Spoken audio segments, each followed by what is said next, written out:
If you are fond of my channel, don't forget to like, subscribe and tell us your thoughts about the current episode by leaving a comment.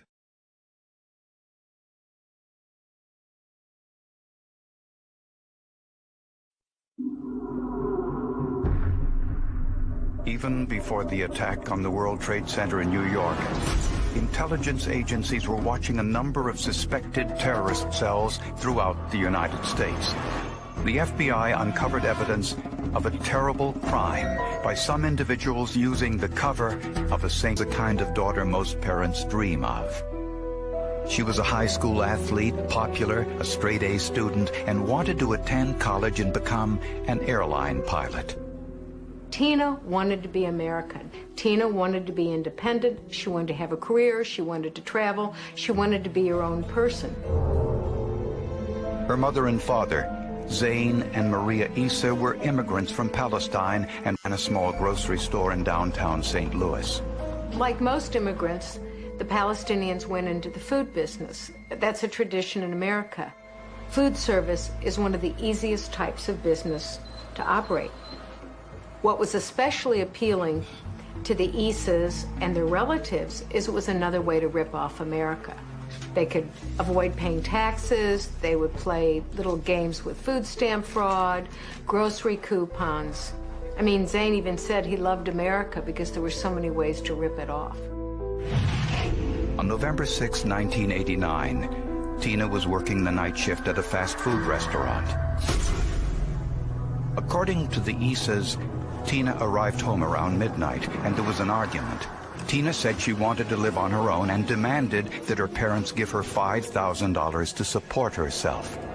When they refused, they said Tina pulled a knife from her backpack and threatened them.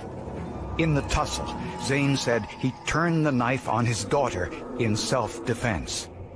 Father was saying it was self-defense, and the wife was saying, yes, it was self-defense. I was standing there watching it. So the only two witnesses to the crime had their stories kind of get together that their daughter had attacked them, and in defending themselves, the father had killed her. News of Tina Issa's death stunned her friends and classmates.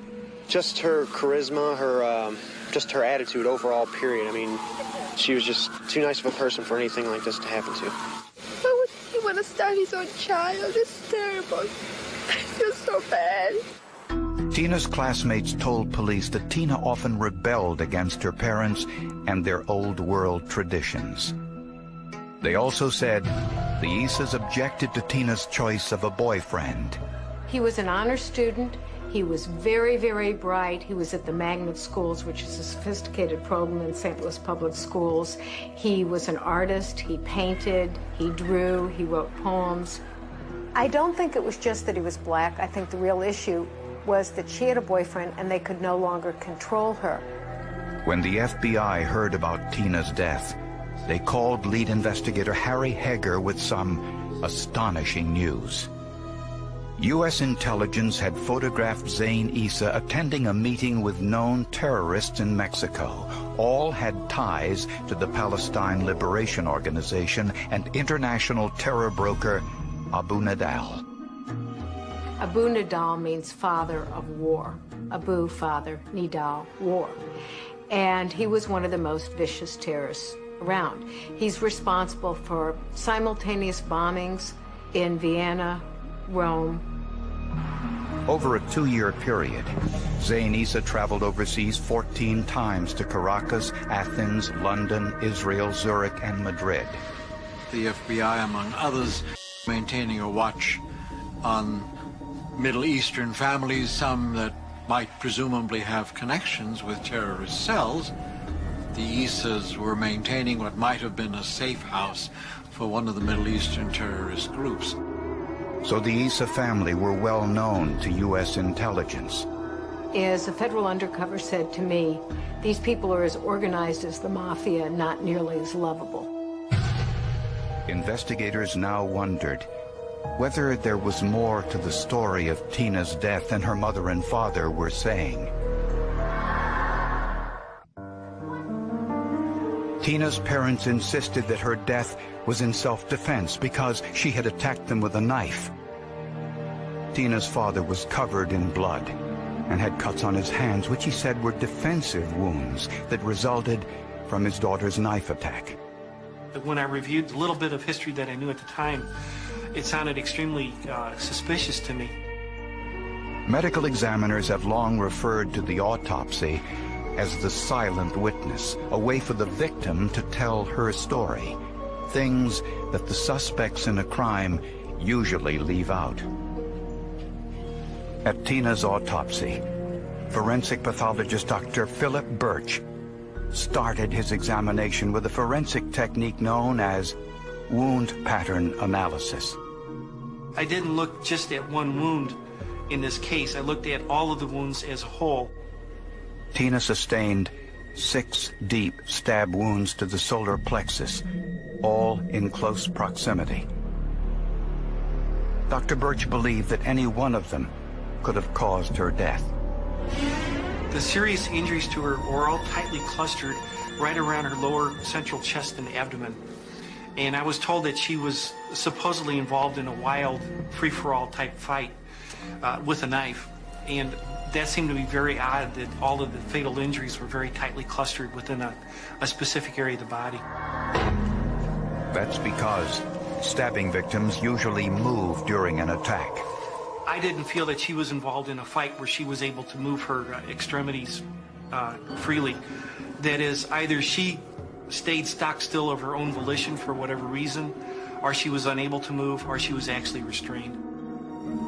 Dr. Birch's theory was supported by paramedics who said Tina's arms were above her head on the floor, as if she had been restrained.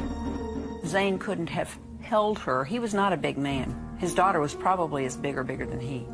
He could not have inflicted that kind of injury pattern on her and held her at the same time. The only other person in the room was Tina's mother, Maria. Maria said she was on the sofa when the fight occurred, but the forensic evidence indicated otherwise. There was body hair and blood from the girl on the insides of a white sweater that Maria had been wearing at the time, and that supported our theory that Maria was holding her while Zane stabbed her. It went beyond self-defense. This was like driven by anger or passion or some purpose other than self-defense. Investigators then took a closer look at the wounds on Zane's hands. Wounds that he said were defensive. This story didn't match what we saw. It was a small, like I said, it looked like a paper cut. I think that in stabbing her, his hands were so bloody and slippery that what really happened is his hand slipped down on the blade of the knife and cut it right across the outside of his palm there, right below the little finger. This explains why Zane's blood was found on the handle of the knife found beside his daughter. But prosecutors had a problem. Would a jury believe that a father and mother would kill their own child simply because she had an outside job and a boyfriend? Sounds so aberrant, so strange. I mean, she was a model student. But we're talking about absolute control.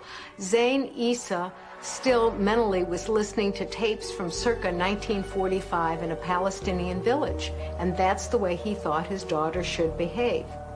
And the FBI discovered secret information that Tina Issa may have known some family secrets her father didn't want revealed.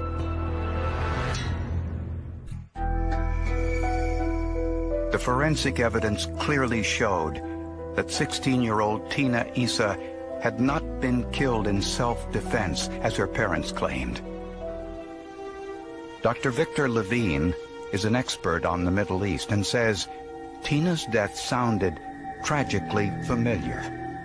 Zane Issa comes from a small town in Palestine, and he carried with him that whole baggage.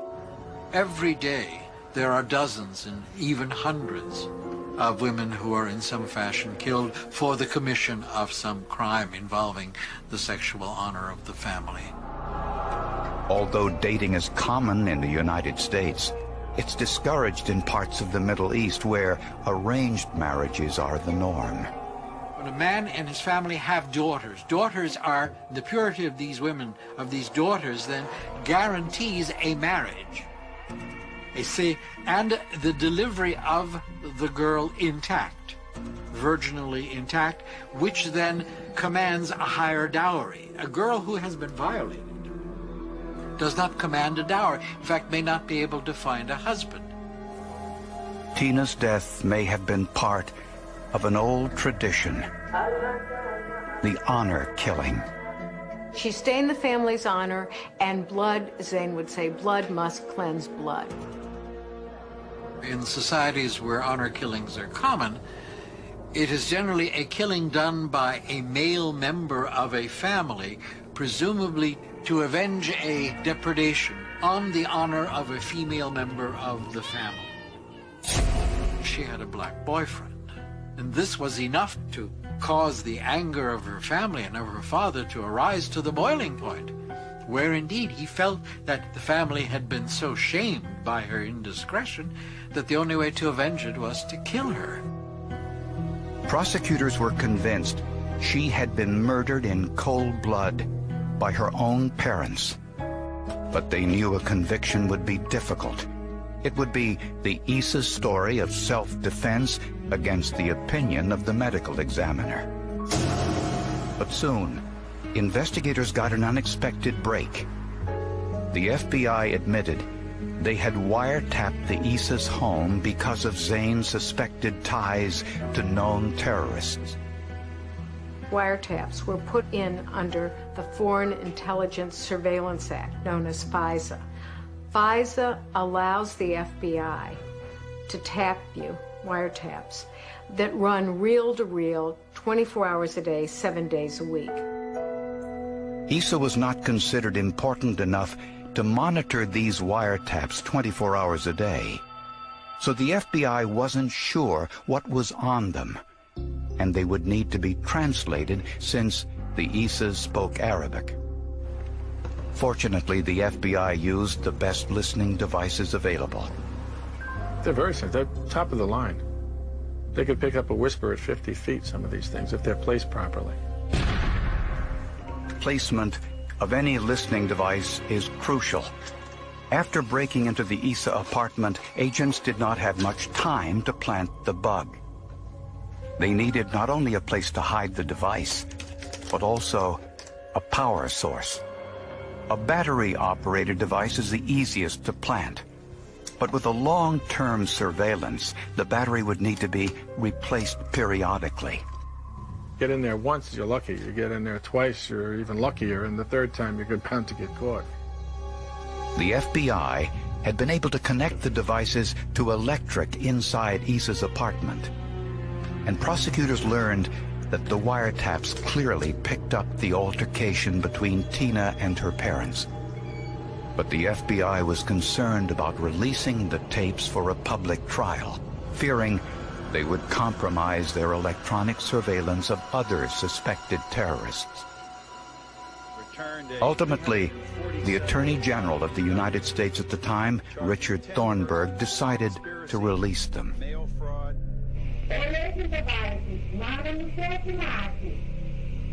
It was the most chilling, cold-blooded, horrifying thing I'd ever heard, or ever probably will hear. You don't have to have it translated. You don't have to turn the volume up. In fact, at several times you want to turn the volume down. But would the tape reveal whether Tina Issa was killed in self-defense or murdered in cold blood?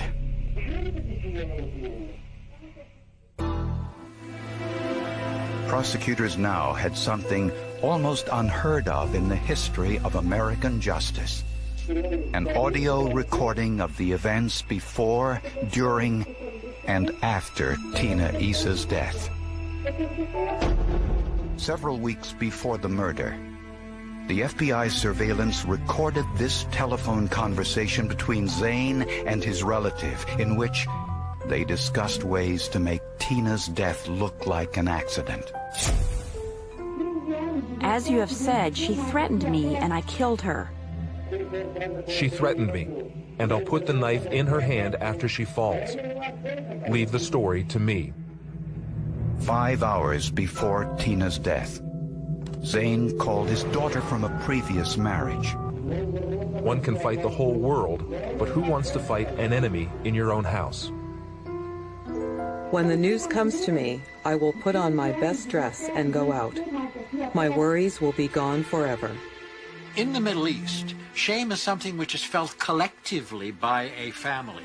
It is the discovery of the act. You've done something bad. The community knows about it. Your entire family is shamed. The tapes reveal the Isas were angry Tina took a job at a fast food restaurant without their approval, and they were also upset she continued to date her boyfriend. When Tina arrived home, this was the welcome from her mother. That's going to be the last time she's ever going to leave that apartment.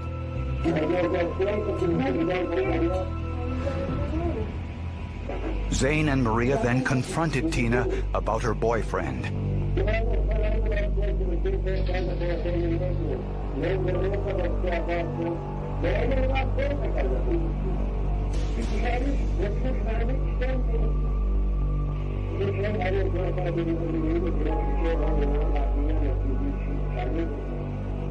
The argument escalates.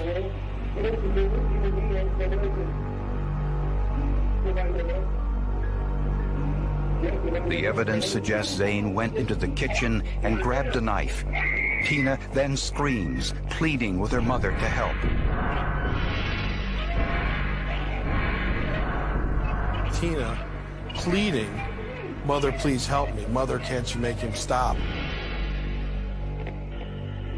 And then he said, "Die, my daughter, die," when she was dying. Maria held Tina while Zane stabbed her to death. And the telltale signs was the mother's response. What help? No. Shut up. Nowhere on the tape did Tina demand $5,000, and there was no reference to Tina having a knife. The tape also reveals the Isas waited for close to 30 minutes to call police after the murder. Zane and Maria Isa were both charged with first-degree murder. Sir, what did your brother say to you? You know, with all the respect, I do respect the news media, but I think you're overdoing it. Authorities speculated that the Isas were afraid of what Tina might reveal to others had there been a permanent rift in the family. This indictment alleges that there were other reasons because of her knowledge of their terrorist activity. And her plans to talk about those activities. They're concerned that she might talk about it. Ellen Harris wrote a book about this case called Guarding the Secrets. The prosecution offered Zane a deal that if he pled guilty to murder in the first degree, they would go lighter on Maria, and he refused to do so. So he had no interest in saving his own wife. After hearing the tapes and the medical examiner's report, the jury found Zane and Maria Isa guilty. They were both sentenced to death. Zane died in prison of natural causes in 1998, before his execution could be carried out. Maria's death sentence was later reversed on a technicality, but she will spend the rest of her life in prison without parole. As for Tina Isa, those who knew her are left to mourn. Tina was a natural-born leader. She would have done great things for this community and the Arab community had she lived. Had it not been for Zane Isa's suspected ties to terrorism, the prosecutor's theory about what happened to Tina Isa would have been just that. But the audio tape proved what many jurists would have found difficult to accept. You can hear in her voice, her parents were murdering her. There's not a whole lot you can say. It's just, as I said earlier, the most horrifying thing I ever hoped to hear, and it's incomprehensible. It's the kind of thing that Once you hear it, you cannot forget it. And once you hear it, you don't want to hear it again. The medical examiner did not hear the audio tape until sometime after the trial. But he wasn't surprised by what it revealed. I was able to parallel the information that was provided on the tapes with information that I simply saw with my own eyes looking at the dead body on the morning that I did the autopsy. As far as I'm concerned, that's intentional homicide.